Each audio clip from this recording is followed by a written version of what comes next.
Hello, sir. My name is Agnesh. My topic is denial of service attack. Before going to the topic, first we will see what is cybersecurity attack.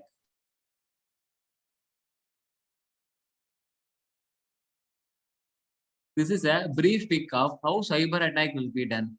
Like first, the attackers will choose a target, then the attacker will try to get access to their mobile or computer, and they will attack. Now, what is cybersecurity attack? During this COVID, we all saw many attacks about cyber, where the user will be getting a message, and when the user clicks on that message, access for their mobile will be granted. In most cases, the attacker's aim is to steal all the money from them. Everything is for their own financial gain. But in some areas, it's like the aim is to disturb operations by disabling access to IT systems and damaging them. The cyber security can be targeted at specific organizations or individuals. They can be done for regionally and globally. The Nokia global infestation in June 2017. This is a really big side effect that targeted Ukrainian banks. It cost accurately $10 million dollars to recover IT systems. This is how it will be very hard to recover from these things. So types of cybersecurity attacks. Actually, there are so many types that the attacker uses. But these are some common attacks which attackers uses. First one is malware. It's a common cyber attack where normally malicious software executes unauthorized actions on the victim system. Second one is phishing.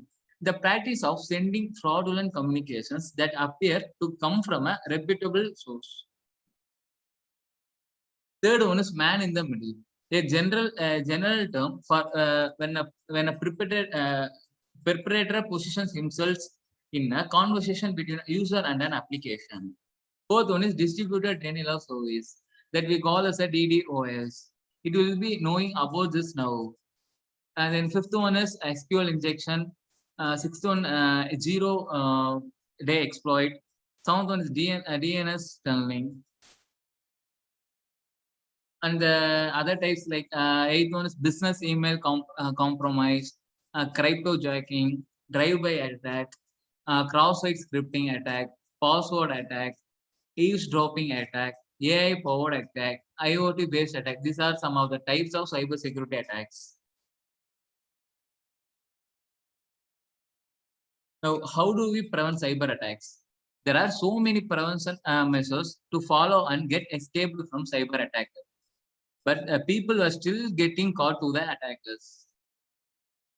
In the attack, the appropriate counter measure must be deployed. So some of the most common ways to prevent cyber attacks includes developing cyber security policies, implementing security awareness training, installing spam filters and anti-malware software, deploying next generation firewalls, next installing endpoint detection and response. Now coming to denial of service, DOS attack. This DOS attacks works by flooding systems, servers, and our networks with traffic to overload resources and bandwidth. The result is rendering the system unable to process and fulfill legitimate requests. In addition to denial of service attacks, there are also distributed denial of service attacks. Like DOS attacks saturate a system's resources with the goal of impeding response to service requests. On the other hand, a DDoS attack is launched from several infected host machines with the goal of achieving service denial and taking a system offline, thus paving the way for another attack to enter the network and environment. A denial of service attack is an attack meant to shut down a machine or network, making it inaccessible to its intended users. DOS attacks accomplish this by flooding the target with traffic or sending it information that triggers a crash. In both instances, the DOS attack deprives legitimate users, for example, like employees, members, or account holders, of the service or resource they expected. Victims of DOS attacks often target web servers of high-profile organizations such as banking, commerce, and media companies or government and trade organizations. So DOS attacks do not typically result in the theft or loss of significant information or other assets. They can cost the victim a great deal of time and money to handle. So there are two general methods of DOS attacks, like flooding services or crashing services. Flood attacks occur when the system receives too much traffic for the server to buffer, causing them to slow down and eventually stop. These popular attacks include like buffer overflows attacks. The most common DOS attack. The concept is to send more traffic to a network purpose than the programmers have built the system to handle.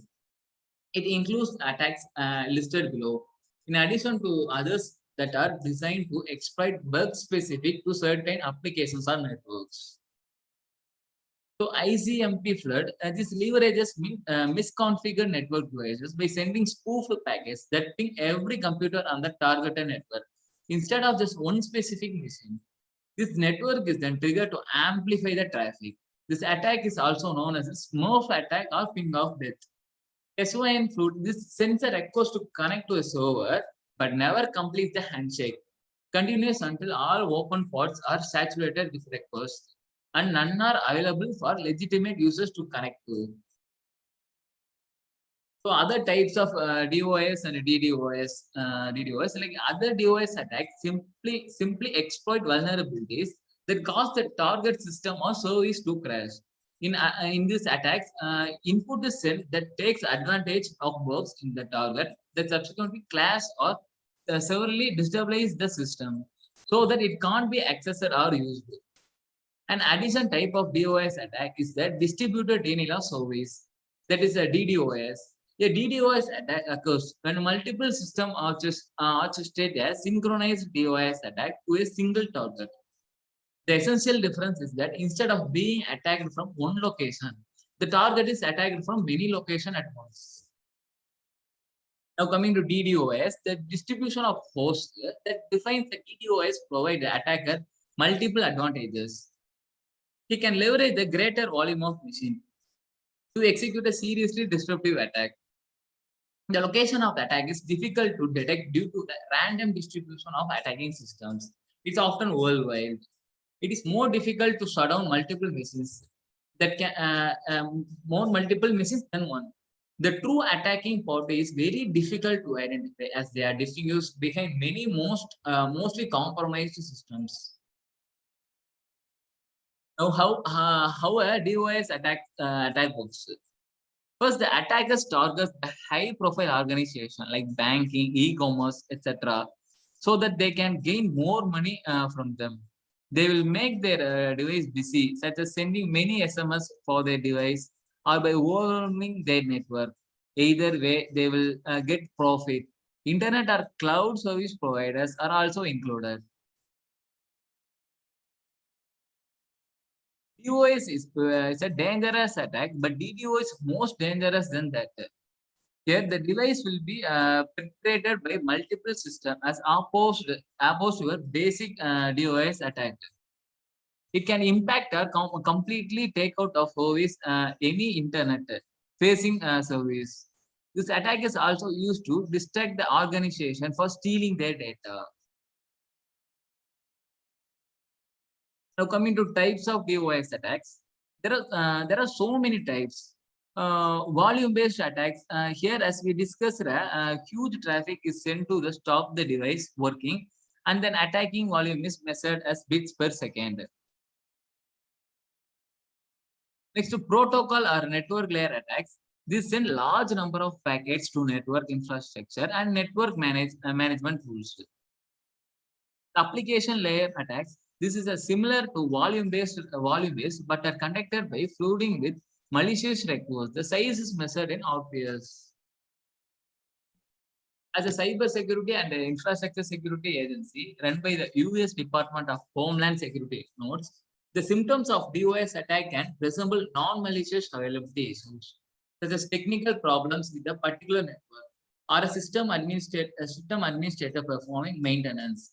However, CASA adds unusually slow network performance and unavailability of a particular website can be strong signs of a DOS attacks. These organizations can take the following actions toward denial of service attack, protection and prevention. Monitor and analyze network traffic. This network traffic can be supervised through firewall or intrusion detection system. Administrators can set up rules that create alerts for unusual traffic, identify traffic sources, or drop network packets that meet a certain criteria. Strengthen their security posture. This includes fortifying all internet-facing devices to prevent compromise, installing and maintaining antivirus software, establishing firewalls configured to protect against DOS attacks, and following robust security practices to monitor and manage unwanted traffic. So this monitor traffic, organizations can enroll in a service that detects or redirects the abnormal traffic flows typically associated with the DOS attacks, while allowing normal traffic to proceed on the network. To establish a DOS attack response plan, the key is to create and also practice a disaster recovery plan for DOS attacks that covers communication, mitigation, and recovery. Now, coming to prevent spoofing, check that traffic has a source address consistent with the set of addresses for its status site of origin and use filters to stop dial-up connections from spoofing. This limit broadcasting. Often attacks will send requests to every device on the network, amplifying the attack. Limiting or turning off the broadcast forwarding where possible can disrupt attacks. Users can also disable echo and charge and services where possible. Streamline incident response. It's honing your incident response can help your security team respond quickly when DOS attacks are detected. This protect endpoints ensure that all endpoints are patched to eliminate known vulnerabilities. Endpoints capable of running EDR agents should have them installed. Dial-in firewalls ensure your firewalls are limiting ingress and egress traffic across the perimeter wherever possible. Thank you.